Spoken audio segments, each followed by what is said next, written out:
Hey guys, welcome in. What a way to start the Lincoln Riley era. I haven't had that much fun watching a USC team since the 2017 Rose Bowl.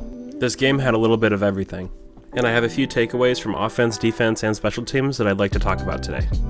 First off, how nice is it to finally see USC blow out a team that they're supposed to? Under the last staff, that just would not happen, ever. I don't know how many times this week I've heard it's just rice from national people and USC fans as well. Personally, I don't care if it's just rice. USC needed a game like this, and they needed a big win like this. I can't even remember the last time USC just smothered a team and didn't let them get back up. But anyways, let's talk about this USC offense. The offense, to me, looks smart, explosive, and wide open. And I specifically want to talk about Caleb Williams. Caleb has a presence about him off the field that conveys leadership and just an overall sense of calmness, and that is exactly what you saw when he stepped on that Coliseum field. I have never seen a USC quarterback just look so absolutely in control of everything that's going on around him. It's like he was playing in slow motion and everything else was just moving around him. And how nice is it to finally have a quarterback who can pull it and run? But that's one of my favorite things about Caleb. That's not his first option ever. He extends plays and he's always looking to throw it downfield. In this game, he had great field vision and his decision making was perfect. He went 19 of 22 passing, 3 incompletions, one of them was a spike, and the other 2 were drops. Now I want to talk about Travis Dye. I absolutely love this dude. He blocks like an absolute animal. He was absolutely burying dudes. Not to mention what he adds in the receiving game as well. He's just an overall phenomenal football player, and I think he'll be a huge asset for this offense. Now, one more player I'd like to talk about is Rayleigh Brown. I actually made a video about Rayleigh a few weeks ago, so if you haven't seen that one, go check it out. He is absolutely as advertised. He looks explosive, he looks electric, he looks super fast, and I love that he played a prominent role so early in this first game. He could be the ultimate X factor that'll make this offense be virtually unstoppable. There were 2 plays I found to be really interesting. Both of them were touchdowns. It was Austin Jones's first touchdown in the second quarter, and the swing pass that went for a touchdown to Jordan Addison in the third quarter. Now the interesting thing is that it's the exact same play. And it's such a simple concept. When you think about USC red zone offenses of the past 3 or 4 years specifically, it starts to get really frustrating because they had no real plan. I mean, you heard Miller Moss in the offseason say that they didn't even work red zone with Graham Harrell.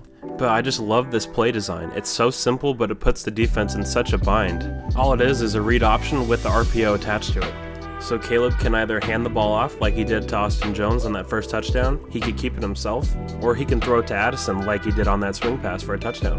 It's so simple, it's so easy, and I absolutely love it. Alright, now let's talk about this Trojan defense. Now the defense is what I was really intrigued to watch because I kind of felt that the offense was going to be really, really good.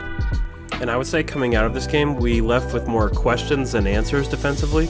Not to say that the defensive performance was bad by any means. You just can't rely on having 3 pick sixes every game.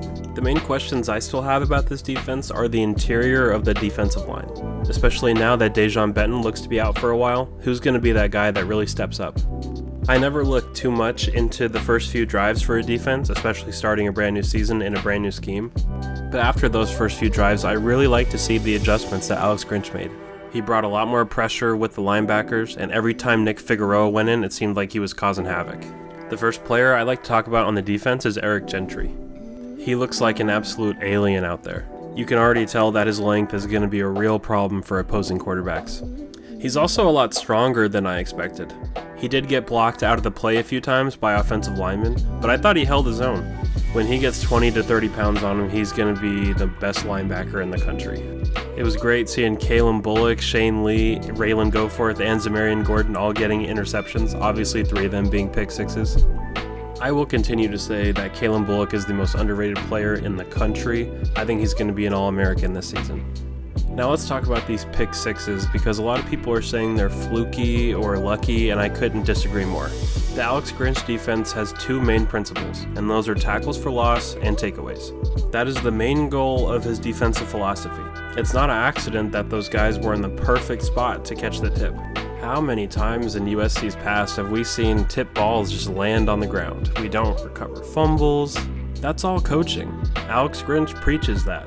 So in my opinion, I think calling them fluky or lucky is total BS. Another bright spot we saw from this defense was Corey Foreman. He definitely flashed. When he starts to time the snap count up, he is so fast coming off the edge. His pressure was the catalyst for the Raylan Goforth pick six. So overall, next week we need to see the run defense be improved coming out of the gate, and I love that this defense is proving to be opportunistic early.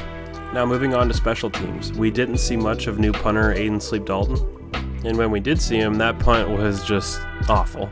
So only one way to go from here, and that's hopefully up. But the real reason to talk about special teams is new USC kicker Dennis Lynch. USC has the coolest kicker alive, and he also came out and made all 9 of his extra points, and he made his 1 field goal. Now in terms of returners, we saw Brendan Rice returning kicks, which I think is a fantastic choice.